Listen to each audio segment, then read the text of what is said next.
Hi guys, I believe this is episode 6. Deathless Zane here. Here we're going to talk about D&D again. We're going to talk about like different atmospheres and areas or gameplays. Things in the typical part where you can have more like, you can even think of a castle. Alright? So we're going to go ahead and get right into this.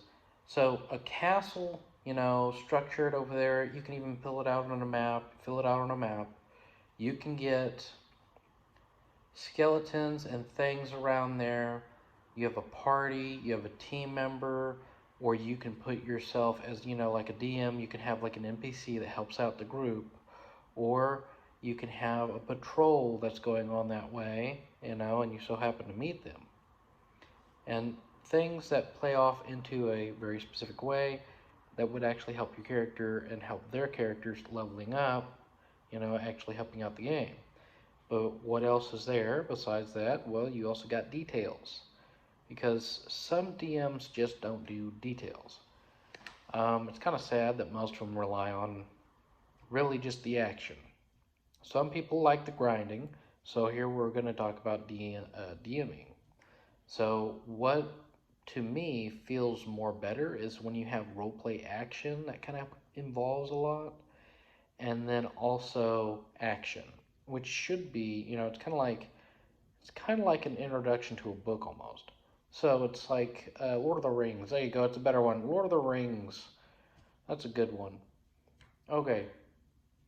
Pretty much you go over there, you start out, you're on a journey, right? You're level 1, you're on a journey. How are you going to gain any experience? You're going on a journey with all these folks. Tiny, tiny, tiny group, going on an adventure with a bunch of dwarves. You know, that's pretty cool, right? You're going over there, you started out, you got to get some experience and become brave, right? You start your little baby steps. Now that's something, I would like to think level 1 you start out at. And that would be like a book. That'd be like, like you start out in your hometown. Let's say you're a bard. Bards are very talkative. You again make up your own background for your character, but you do also have selective backgrounds. And well, DMs can also use what you have as a background so they can kind of have a comprehension of what place that you would most likely be at or grow up in, and sometimes you can actually just tell them.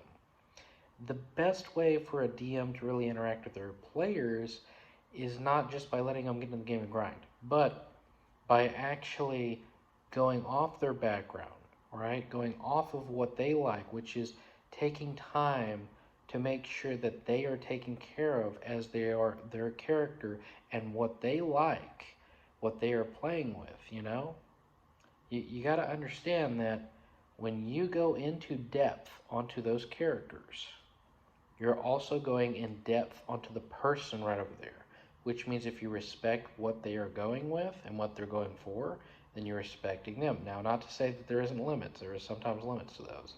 Like, obviously, edge lord. You can't be edge lord, right? You can be, but you can't be complete edge lord. There is a limit to edge lord. You can't be like, I fall from a sky of fire, right? Hit the ground, you die. That's what they're gonna do. Okay, create a new character. All right. I was like, I open the jaw of the dragon. I stand firm. And the dragon, it had its lunch, it had its meal. You were the meal. Roll another character. See, something like that is in the game that you don't do. If you do those things, the consequence is you lose your entire character, remake the entire character, and or like make a different character. You don't have to make the character, but you can remake a different character. And you have to do straight up different roles. Maybe you had really good roles for that one character, but a DM could make you do the whole thing over again. A little tip right there. DM, probably be lenient on these people. They don't know all the things quite yet. And if they do know them and they're doing that, most likely they're joking. I would think being lenient is like one of the big ways. Like, if you do this, you will die. I was like, okay, well, If you do it, your character's gone. I would like you do this like interaction beforehand, and you can even pause the game. Not all the time does it have to be that person across from you has to tell you to pause the game, because I feel like there should be defining moments in where you're the DM and you should be understanding what the player themselves are trying to get across, what their character is doing or wants to do during this session right there that is happening. And they can role play. They can have things over there. They can go over there and have this little mistletoe that they're running around, you know, and they're conjuring up illusions to make it seem like other things are kissing in the middle of the street, which I think would be an advantage to try to make other people believe in the illusion, right? Something like that that's super creative. I feel like that should be promoted into the game, and then all of a sudden he runs into one of the other players. Well, it's like, okay, what do y'all do? Y'all are still interacting. So it's actually more of a player on player interaction than a DM having to do the work. This is where the DM can actually step out of his reach real quick, and the only time that he really needs to do anything to grab their attention is whenever he needs them back in the game. And I mean, at that point, they can go shopping around the mall. They can go shopping wherever, considerably a mall at that point in time. You've got other things. You got clothing stores. You got a whole bunch. You got magical stores. It's a fantasy game. You got a whole bunch of other things. You've got like the perfect laundry, right? You got crystal balls. You got a whole bunch of things. Think of it like they are helping you, you are helping them, and you don't want to force anything on any of them. And if the group themselves, now this is something very important, if the group themselves want to leave,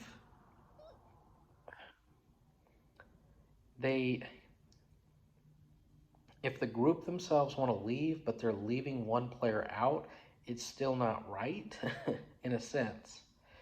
You want to make sure that that one character kind of gets the attention, not the group. Because you want to make sure that one character gets his stuff done before you leave off on the mission. Why?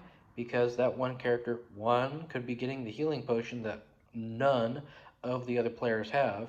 Two, could be fixing their items, could be getting more items, could be getting something for the mission, could be getting something for the whole thing. Or he wanted to go get something for his character that's completely important, or that he has like some sort of religious part. You should let them play those things out before they go.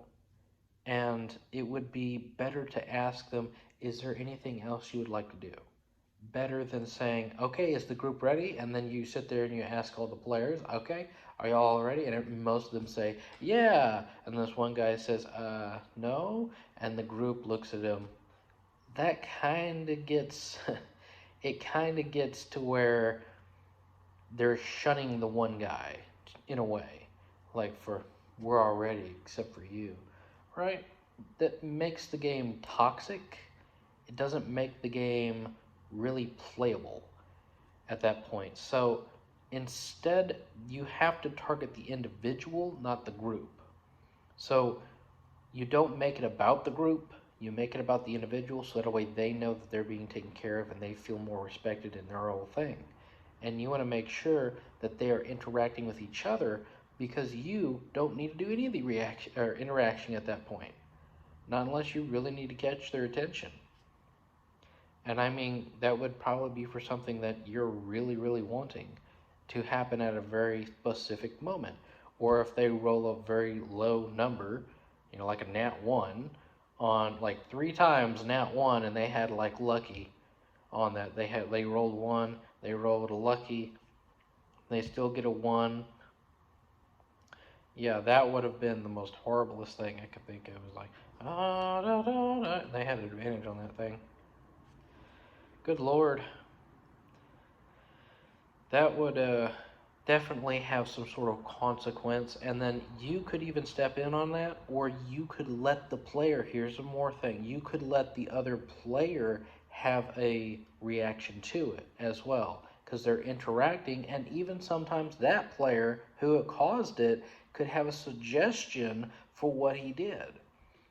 And I still think the big go-to on this would be like, okay, how do you want to do this? All right, so you can even say, hey, you mess up and you hit your nose, you sock yourself in the face with your nose when you're trying to itch yourself, during the conversation, so you didn't hear quite all the conversation that you were saying. Right? It's something like that. It makes it funny, but that's something that works. It's like you throwing a rock and then hitting that nice little chain over there onto the tiger's gate, and it's the only lock on it, and you hit it and broke the lock that was keeping the tigers in, and the chain fell off, and the tigers jumped out and started climbing up to the crowd as they're they're like, ah, yeah, okay, yeah, I think you're getting the picture. Now, you're going with imagination. You want to make sure you go off of those imagination. You want to make sure you have a vivid imagination. You want to know exactly what the locations are. An arena. Are you going for like kind of Romanish? Are you going for Olympics? Are you going for, like a forest? Are you going for a city? Are you going for guilds? Because guilds are in the game, and there are different guilds. I played with a guild type before. It was pretty cool. Um, I also had a monk right next to it. It was pretty cool. Yeah, he was the owner of a business, which was pretty much like a hotel at that time. He was the hotel owner, and he did have a cellar, and he also had, drinks galore down there. So one of the missions was you're going over there to kill these rats this one guy couldn't kill, but there's a crystal ball, all right? And there was a lich controlling this guy through a crystal ball. That was one of those things. And of course, you make up some of the spells every now and then because you call those homebrews. Homebrews are something that you use, or an effect or a feature that somebody gets to use that not a lot of the other ones get to use. So something unique that's thrown in there is also really helpful for the game. It's really helpful because your players will not be expecting it. It's like little twists and turns, and sometimes you can have something so enormous that it's outrageous, but it doesn't make them quit. It just makes them want to grind. But it also keeps them interested. So you want to make sure that you have the climax of the story right there being something so unique that, it's just like, oh man. You're seeing stuff in the textbooks. You can apply something to the textbook, but you also can have a home brew style yourself. You can have certain things like a juggernaut, right? That's a home brew. I believe even the Blood Hunter itself was a home brew. You can apply those to the players. You can apply those to the monsters. You can apply it to mushrooms. You can apply it to anything in there. So as long as you're kind of going with the basis of the character, it really makes sense. But how you make a lovable character in the game, which is like an NPC that you're playing, is that you're very much like, oh, you're interacting with the group as well. So if you want to have the interactions with the group and you don't want to be left out as a DM, you could actually be an NPC with those, the particular group. And you may be the one guy that has the information. You may be the one guy in the group that could cast something. You could play as a player while being a DM, or sorry, play as an NPC while playing as a DM to help out the party in those type of needs. You can, well, I think you would have to make up your own character sheet too at that moment.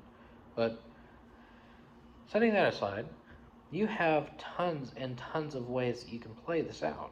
You have tons and tons of ways that you can have a battle across the sea. You have tons and tons of ways that you can have a battle in air, around mountains. You have navigating through, like the sea itself. Like there's an island sea turtle. So that thing is humongous.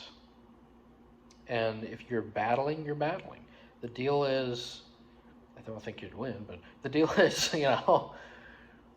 you're battling something, if you win, but you're battling something, you don't want to throw them out like a humongous thing that it's almost impossible to kill, or something that is known to kill multiple things. And I mean this as like, don't do this in the beginning. Now, I feel like midway till heading up to the 20s, that's why you have a CR ratings. And these things are meant to help the players so that way they grow, but it also gives you a limit to your stuff as well, so that way you're not throwing off the biggest things to kill them immediately. But you can still kind of fiddle with it a little bit too and say, okay, these groups are actually more overpowered than what I thought, so I'm going to go and step up that CR rating. That could be true. And sometimes that could not be true, because it would literally just depend onto the dice at that moment. Did they crit? Do they have really good stuff? Can they roll on an advantage, including rolling right after the advantage? Like the attack. So let's say elven accuracy, dexterity, a monk, right? And let's say you have your hands or weapons, right? There is somebody in a homebrew that does that as a monk, and you can. Oh yeah. So you already get it. You get advantage on that, and if you did get advantage on that, you can roll to have another dice after that. Dear Lord, that takes me a minute, because that's one roll to see if you get it, another roll to see if it's more, and then the next roll to see right after that, including the fact that you could possibly have it as re-rolling a 1 or 2 on the dice, or 1. And it's like having lucky. And then you can add that to that roll. That would be 4 rolls to try to get something. And then you can even have champion to go for, if 19s or 20s, then you crit. So it's crazy, but you can roll about 4 times to get that going. Now, you keep that in mind, that the attacks can outweigh far more than what you would believe in a game. The attacks are devastating, but that's also why you figure that out with wolves. At least I hope you do. That wolves are also devastating in the game. They ping off of each other, they help each other, and if your players over there are not prepared for it, they're probably going to die against it. And of course, you being a DM, you don't want to give them off the hook, but you want to make sure that you play the game. Yeah, some of them die. That's kind of how you're going to have to view it. If you look at it and this person's right there, is there any type of way that you can give them any type of leverage?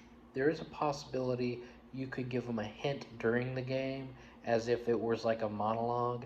Hint, right? You can ask the DM for a hint, but it will cost you something like a reaction, a bonus action, an action, right? During combat. You can set that as a term, and I feel like that's very helpful for like tools, like very like good questions.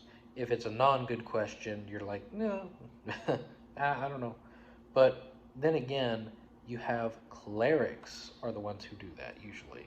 They usually ask questions, and then they get it from the DM. So that's kind of a tool that's set for a certain class. And that's when you can apply your NPC and do that, if they don't have it. But also a cleric heals. Well, not all of them, but I would believe that at least one of them would have a healing spell. They do have the chance to get it, they just can not pick it if they don't want it to. If they don't want to pick it, they don't have to. That's the deal. But you being the NPC, I would like to think that you would pick some sort of healing thing. All right. So healing is good for getting people up off the ground and giving them a second chance to the fighting style. All right, with whatever they got. Or just in general, go back, heal, get temporary hit points, come back to the battle. Or go back, get out of here, you're gonna die. Right? Or you can be like a range shooter, get all the way back there where no one can hit you and start shooting. And help and support all the other people. So, I mean, make sure that they know about the disadvantages and advantages. Um, the deal is, I was thrown into a game, and this is the deal. I was thrown into a game under the impression that I was going to learn. I did not realize that the DM was thinking that I already knew everything. Me, not knowing everything, had to go look up everything online to figure out those, but still not knowing the DM rules. So the DM rules is pretty much like, okay, configure your imagination and also look at the DM handbook. That's pretty much it. And you look at the CR rating and you're like, okay, these characters, okay, now I gotta formulate these things. Yes, you can. You can formulate a whole entire map. You can formulate everything else. It would be like a homebrew, pretty much. It's just the same concept. It's imagination that works, but you also want to make sure that nothing stacks within the mechanics. If you're making things overpowered, maybe you should stop. Unless they are making it overpowered themselves through their characters. That is actually in the rules. You don't want to nullify something in the rules, of course. But as DMs can do, they can overrule something. However, if it's part of their character, they're most likely going to get mad and upset with you because their character states they can do it. So, and every time that I would play, and I have with my friend, I always let the character do exactly what the character's function to do. I got mad at one particular person who did not acknowledge any of my nimbleness of my nice little halfling. So I was picked up and pretty much by hobos apparently. And it's like they could depict me out of the crowd no matter what. Because if I left the party, it was immediately like, it was almost like a bullying thing. When I went out of the party, because I wanted to go do some stuff, I wanted to go just do things, and I couldn't do those things. And I was subjected to what the DM thought of what my character was. My character was not and didn't mean to be those things, but the DM thought I was. He thought I was more of a thief because I had a rogue. The main part of my character was that he was a musketeer. He was a burglar musketeer. That's why he had the burglar background and the charlatan. He was trained to be in the Queen's army. But it was never acknowledged. Not throughout the whole thing. There was no communication through the party about the backgrounds. And if there was metagaming. And metagaming is something that you don't do. And you know what metagaming is like, saying something when someone else says something in the party that the other person didn't know because they wasn't there at that time. And how you solve that issue is you would invite one person to come sit with you and you talk to them very specifically face to face while the other people get up and leave the table and go somewhere else and take a break. And then vice versa happens. Or you could give them a letter, providing you can write and they can read, right? And then after they get that letter, they read it, and you can even have that as an interaction or like a prop in the game. You can give that and you just like, this was sent from your Aunt Ma, make it very confusing. Your daddy, grandpa, uncle said, you know, etc. And you hand it to them, and as soon as they get it, they're like, well, um, you know, they have an option to show or share that information with the party without them screen gazing, so to speak, and or listening, eavesdropping in metagaming. So to solve a metagaming issue, which is the majority of issues, I'm not gonna lie, of any new characters, or new players, I meant, that are having new characters, and new people in general, or somebody who kind of likes to talk, you got to look at the party and say, okay, so we've got like a bard, we've got a barbarian, we've got a fighter, we've got a cleric, we've got a rogue, and they don't all have to be the same, and some of them can be the same.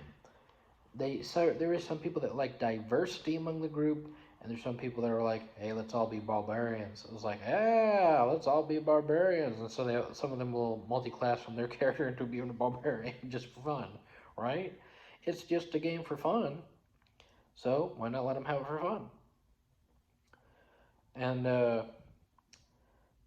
yeah, let's see. I think there was one other way to solve that. Yeah, like props. Props is a really cool way, but you want to make sure that everybody is included in a lot of those, and if there's any exclusion at all, it should probably be just identified for the metagaming reason, because that would be like eavesdropping. You want to make sure that you kind of isolate yourself with that person so that way they know the idea, they know what they're going through, and then they can actually take and or share that information with them. Or if their character is meant, this is the big thing, if their character is meant to be a shady character and not say that information or be a deceitful character, then they do not have to relinquish that information to the group, and or they can let it boil until a point that, because this is what some people like to do, is cause drama in the game. And some people think that there has to be some sort of plot or things in that game to make the game more, you know, feasible. So, sometimes DMs do that too. They'll put somebody in there that causes drama. And most of the time, what happens is you have a problem, and the problem usually leads to a drama, or it leads to a fight. A problem leads to a fight. Or you have the general come out here and looking for these people in the tavern that just recently met for inconspicuous reasons. And after that happens, the general goes over there because he can tell that these people are talented and whatever. Obviously, sticking their nose in their, or sticking their finger in their nose and drooling half a little bit and one eye open, looking at them. These are perfect. Yeah, yeah. That would be in the game, 100% DM allows. That would be super funny. I gotta say. All right, so obviously, you want to have the depictions of character. Detailing it all out really does help them as well, and detailing the battle and what's in the battle or something like this. You know, here's an example. Here's a good example. Okay, you walk outside, it's hollow, uh, slightly windy, little bit of bright lights off in the distance in the homes. It is also a little bit misty, has a type of little fog trying to roll in. You can hardly see figures off in the distance, but you can tell right in front of you is one figure staring at you with glowing eyes. And then they can ask a question, what are those glowing eyes?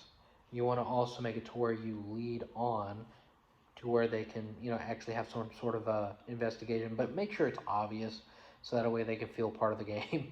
If it's not obvious, then that's when you make the roll. If it's hard or obscured in a way that it's harder for them to see as a character, then they need to make a roll. They don't need to make a roll for obvious things they can see in front of their faces. Don't do that. I had another DM that did that. That was the most ridiculous and frustrating thing. Can you see it? I was like, well, apparently you're nearsighted because you can't see. But then you make a roll another time and you can see 20/20, right? No, that's just ridiculous. Don't do that. Okay, that don't make sense. If you really need to look for something, I feel like I mean, you got the body there, you have investigative skills, but observation wise, you should be able to clearly see something that is very visible to you. If you should be able to see something obviously glowing, you don't need to make a roll for something that is told that you're glowing, like something is glowing. and you got to make, like you don't need to make an observation view to see it. Oh man, that was the most frustrating thing. It's like the lake. If something is obscured, like if we go to the lake there, and you can't see, of course, under the water, it's super blue. That's all you can see is blue. Now maybe your eyes might be different, but it's blue. It's not. You're not able to see anything far down. This is definitely not clear water, so you would have to make a roll if you can possibly see anything. And even if you roll a d20, sometimes which is a crit, it might just say a different shade of blue. So you might never know. But also it goes off the logic of your character. So clearly, if you wanted a hint in there, the DM could give you a hint that it is polluted water. Okay? And maybe that can give you a sense not to taste that. Don't taste that. That could possibly be poisonous. All right. So there is an idea right there. You've got mountains, views, swamps. You've got air, which is you got like castles in the air or an air castle. You've got dragons. You've got jungle-ish forests. You've got forests in general, but you've also got tiny little places that are kind of like paradise. You've got the bridge, you've got the water flowing down the river, and underneath the bridge, it's going off into this nice, lovely waterfall. And you've got another bridge down below where people walk over another set. And it just looks beautiful. And you can see people walking on the other bridge up above. It's pretty cool. But you also have the trees in the background to make the scenery look even better. Down below, you have the rocks, like big boulders. So, you obviously got lamps around there.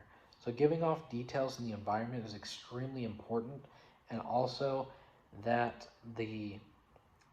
like what the structures are made of, as detailed as you can be, but not to where it takes up the majority of the time. And it usually doesn't take up the majority of the time whenever you actually just spell it out that type of way, what they are. Like it could be boards, like this boarded, like the detail of a boarded bridge. It's made of boards. You're walking across and it creaks.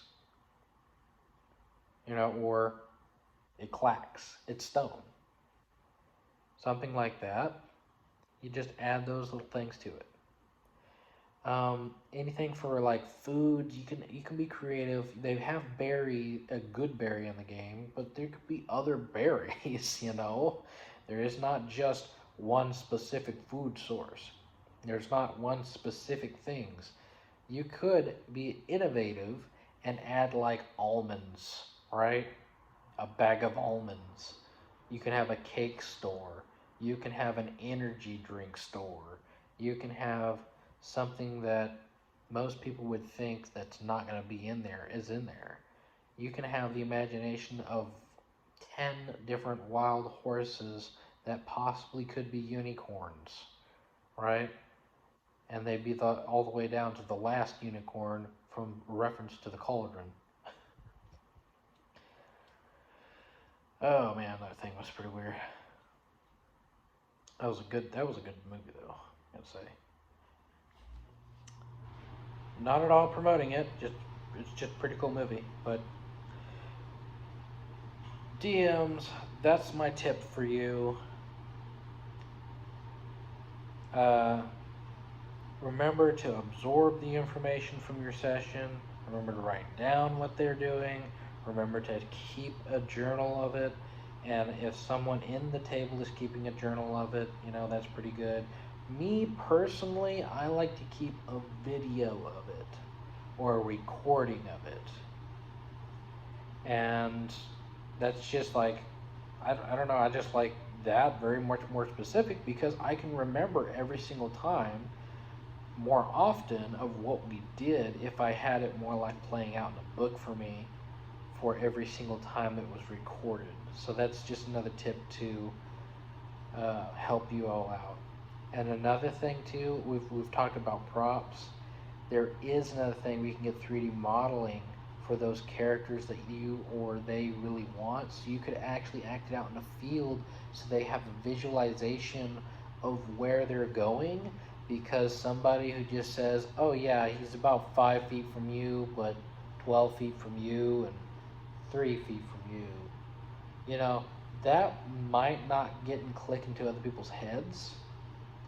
It would be better to have it visual, and visual everybody can see it and they have an understanding of how much and how far that distance is and where they are. Because if they're within range of you to hit, it's within 5 feet usually.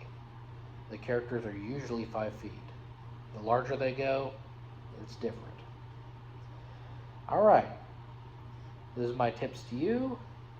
This worked out very well with my friend whenever I did it with him. He liked our session, and we're going to get back into that, and that's of course the one with the guild. And he's going to go and sell off those energy drinks somewhere. All right. Thank y'all so much for listening. This has been Let's Talk D&D. Bye-bye.